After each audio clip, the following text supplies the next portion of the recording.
모든 악재가 소멸되어 가고 있습니다. 독일 정부의 물량도 소진되었고 마운트곡스 상한 물량 또한 모두 분배된 것처럼 보입니다. 우려와 다르게 시장은 모든 매도 물량을 흡수하였으며 오히려 가격은 저점 대비 30%나 올랐습니다. 심지어 트럼프 전 대통령은 자신이 대통령이 되면 비트코인을 미국의 전략적 비축 자산으로 삼겠다고 이야기하였습니다. 그렇다면 비트코인은 이제 바로 위로 출발하는 것일까요? 아니면 아직도 추가적인 조정장이 남아있는 것일까요?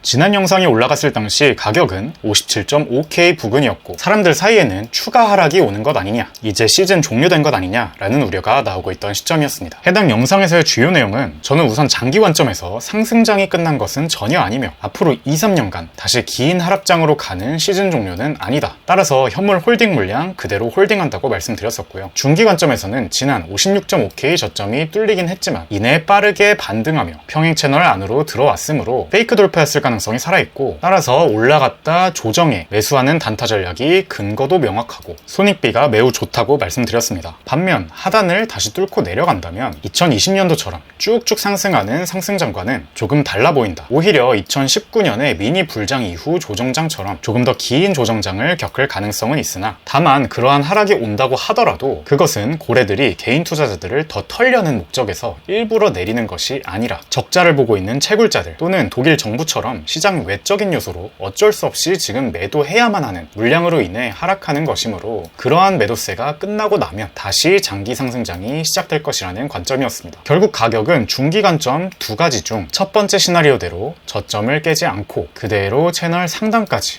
오른 모습입니다. 그런데 지난 영상 이후 일어났던 일들을 돌아보면 부정적 요소였던 독일 정부의 매도도 끝이 났고요. 마운트곡스 상한 물량도 거의 다 배분이 되었지만 시장에 매도되는 물량은 상대적으로 적었고 오히려 개인 지갑으로 인출되는 모습들이 관찰되었고요. 가격 또한 오히려 더 올랐습니다. 이로 인해 많은 분들이 드디어 비트코인 조정장이 끝난 것일까 궁금해 하시는데요. 이 부분에 대해 단기적인 관점에 집중해서 제 관점을 공유드려 보겠습니다.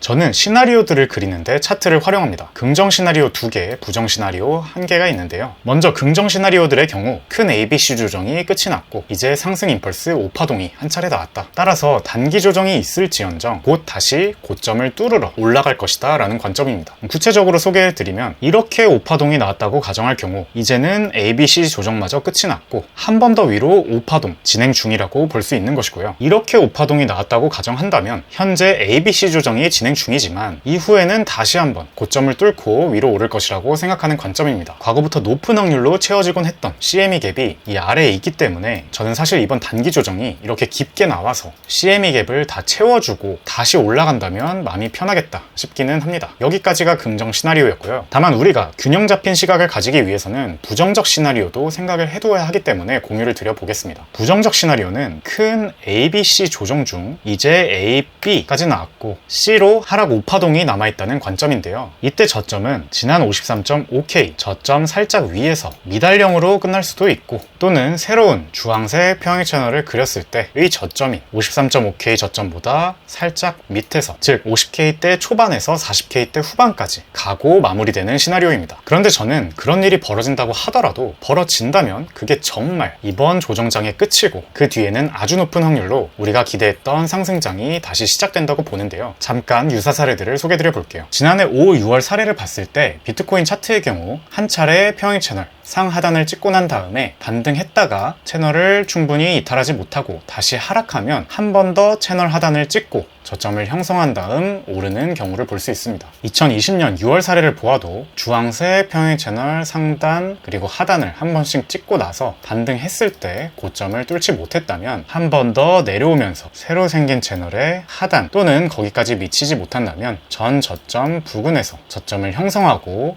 오르는 경우를 볼 수 있습니다. 현재 적용해 본다면 평행 채널의 상단 하단을 한 번씩 터치했는데 만약 이번에 고점을 뚫지 못한다? 그렇다면 다시 한번 내려오면서 평행 채널의 하단부 또는 전 저점 부근에서 조정을 마무리하고 다시 오르는 경우를 기대해보고 있습니다. 따라서 이번에도 만약에 조정이 온다면 그때는 아직 매수하지 않은 사람들에게도 정말 좋은 매수 기회가 될 수 있겠죠. 그런데 어떤 분들은 긍정 시나리오, 부정 시나리오가 둘 다 있으니까 헷갈린다. 그래서 매매는 어떻게 해야 되는 거냐? 라고 생각하실 수도 있습니다. 그런데 놀랍게도 이렇게 서로 다른 시나리오에서 뽑아낼 수 있는 매매 전략은 공통적으로 같다는 게 저의 의견입니다. 이게 무슨 말일까요? 제가 오늘은 시나리오들을 통해 매매 전략 뽑아내는 건 어떻게 하는 건지 보여드릴게요. 그런데 그 전에 먼저 이 개념을 반드시 알고 계셔야 합니다. 시나리오라는 것은 이렇게 될 거다가 아니라 이렇게 된다면 매수 또는 매도로 대응하겠다 라는 관점에서 접근하셔야 됩니다. 여기까지 내려간다고 예측하는 것이 아니라 여기까지 내려온다면 대응의 관점에서 매수로 대응하겠다 라는 것입니다. 그럼 앞선 시나리오들에서 우리는 어떻게 대응하는 게 합리적일까요? 자, 다시 돌아와서 우리에게는 세 가지 세부 시나리오들이 있었죠. 그럼 그 시나리오들을 이렇게 다 그립니다. 그리고 겹치는 부분들을 주목해보세요. 우리는 다음과 같은 전략을 도출해낼 수 있는 겁니다. 첫 번째, 긍정 시나리오 중 두 번째 시나리오,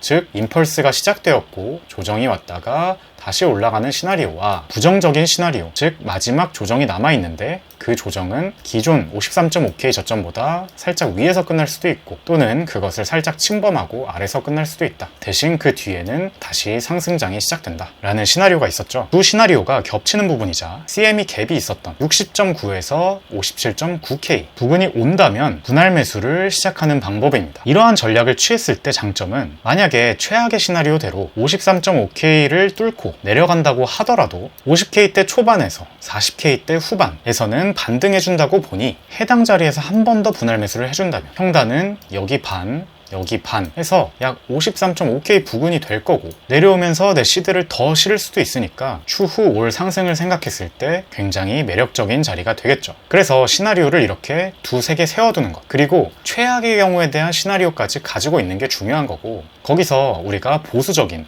투자 접근 전략을 도출해내는 겁니다. 이런 방법을 앞으로도 매매하실 때마다 참고하시면 좋을 것 같아서 소개해드렸습니다. 반면에 이 자리가 안 온다, 그냥 올라간다 하면 이미 가지고 있는 물량을 홀딩함으로써 이익을 볼 수도 있겠고 만약 내가 물량이 하나도 없었다면 비록 3개의 시나리오 중 하나에만 해당되지만 공격적으로 이러한 조정 때 또는 이번에 올 조정 때부터 매수를 하면서 들어가 볼 수도 있겠죠. 다만 이럴 때는 손절 기준도 조정이 다 나왔다고 생각되는 지점의 저점에다 걸어두면 나중에 아래서 다시 매수하기에 용이할 겁니다. 이러한 부분은 본인의 매매 성향이 얼마나 공격적이냐에 따라서 달라질 수 있겠죠. 온체인 데이터는 대부분 긍정적인 신호를 가리키고 있습니다. 우선 반감기 후 채굴자 매도세의 영향은 거의 끝이 난 것으로 보입니다. 역사적으로 반감기 후 촉발되는 조정장은 영세 채굴업자들의 이탈로 채굴 난이도가 내려갔다가 다시 올라오는 시점에 끝이 나는데요. 지난 영상 촬영 당시까지만 해도 계속해서 채굴 난이도가 내려가고 있었지만 최근 채굴 난이도가 다시 상승하는 상황이 포착되었습니다. 뿐만 아니라 마라톤 디지털이라는 대형 채굴업체는 비트코인을 그만 매도하고 이제는 다시 비축하는 쪽으로 전략을 변경했다는 뉴스가 있었죠. 이는 시장의 악재였던 채굴자발 매도세가 끝이 났다는 것을 의미합니다. 또 영상 초반에 잠깐 말씀드렸던 마운트곡스 물량 또한 전부 배분이 되었음에도 시장에 매도로 나오긴커녕 개인 지갑으로 인출되어 저장하려는 움직임이 포착되었습니다. 최근 시장의 가장 큰 악재가 해소되고 있는 모습입니다. 한편 비트코인을 한 번도 팔지 않은 영구 보유자들의 비트코인 개수는 늘어나고 있습니다. 신규 고래들에게 손바뀜이 일어나며 재차 상승할 시기를 기다리는 모습입니다.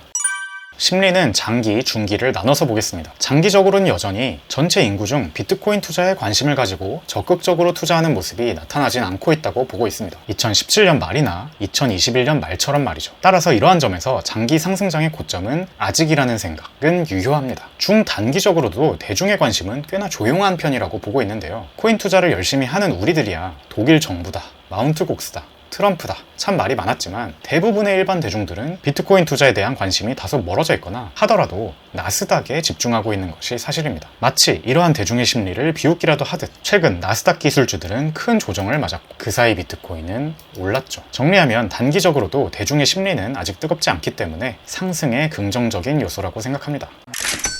거시경제 측면에서는 다소 부정적인 신호들이 나타날랑 말랑하고 있습니다. 우선 오랫동안 역전되었던 장단기 금리차가 0을 향해 상승 중입니다. 장단기 금리차는 음수였다가 다시 양수로 올라올 때 경제위기의 신호가 되고는 했는데, 제가 조금 더 자세히 과거 사례들을 살펴보니 0보다는 0.3 정도까지 올라왔을 때 조정장이 오곤 했었습니다. 현재 가파르게 올라오고 있기 때문에 실제로 0을 돌파하는지, 그리고 더 나아가서 0.3까지 올라가는지를 지켜볼 계획입니다. 두 번째는 금리 인하가 가까워졌다는 사실입니다. 금리 인하는 큰 호재이기도 하죠. 다만 역사적으로 주식시장을 보면 많은 경우에 금리 인하가 시작되고 나서 짧으면 한 달, 길면 몇 달 내에 하락장이 오곤 했던 것도 사실입니다. 나중에 금리 인하가 다 멈추고 저금리가 유지되는 시점이 오면 주식시장도 다시 상승장을 시작했었죠. 따라서 미국 주식 관점에서는 9월에 금리 인하가 실현될 때, 또는 그 전부터 슬슬 주식 비중을 줄이고 차라리 미국 채권 ETF 비중을 높여가는 것이 낫다고 생각합니다. 다만 문제는 주식시장은 그러한데 비트코인도 과연 그럴까 하는 문제인데요. 미국 주식시장은 우리가 당장 차트에서 볼 수 있는 역사만 100년 가까이 될 정도로 통계가 충분한 반면, 비트코인은 역사가 짧아서 금리 인하로 인한 하락장이 올지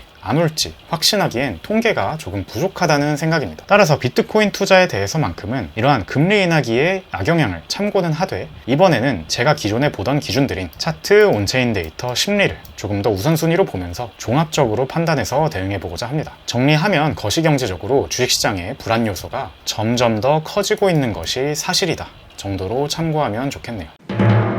저는 비트코인의 장기 상승장이 끝나지 않았다라고 보고 있으며 여전히 상승장의 중후반부가 남아있다는 관점을 유지하고 있습니다. 단기적으로는 긍정 또는 부정의 시나리오들이 존재했으나 매매 전략은 동일하게 CME 갭이 있는 60.9에서 57.9K 부근부터는 분할 매수 시작해볼만 하다는 것이었습니다. 온체인 데이터들은 긍정적이었으며 악재들이 끝나가고 있음을 가리켰지만, 거시경제적으로는 경기 침체와 주식시장 하락장에 대한 가능성이 조금 높아지고 있었습니다. 저는 제가 겪었던 과거 수차례의 상승장들을 돌이켜 보았을 때 장기 상승장이 아직 남아있다라고 생각한다면 너무 단기적인 관점에 집중해서 치고 빠지기 하기보다는 시장에 머물러 있는 것이 좋은 전략이었다고 생각합니다. 오히려 치고 빠지는 전략은 상승장 후반부에 남들은 눈에 불을 켜고 광기에 막 달려들 때 반대로 언제든지 도망갈 준비를 하는 식으로 수행하는 게 현명하다고 생각합니다. 저 역시 지금은 엉덩이를 무겁게 하고 있되 나중에 상승장이 끝나간다 싶은 시기가 오면 그렇게 전략을 바꿀 겁니다. 실제로 언제 그렇게 할 것인지, 중요한 뉴스들은 무엇이 있는지는 계속해서 유튜브와 무료 텔레그램 방 통해서 공유드리도록 할게요. 지난 영상에 댓글이 많이 달렸습니다. 좋은 댓글들, 의견들 젠틀하게 나눠주셔서 정말 감사합니다. 계속해서 클린하게 서로의 근거들을 나누고 본인 매매에 참고하는 건강한 댓글 문화가 되었으면 합니다. 그럼 다가올 한 주도 성투하시길 응원하겠습니다. 직투였습니다. 감사합니다.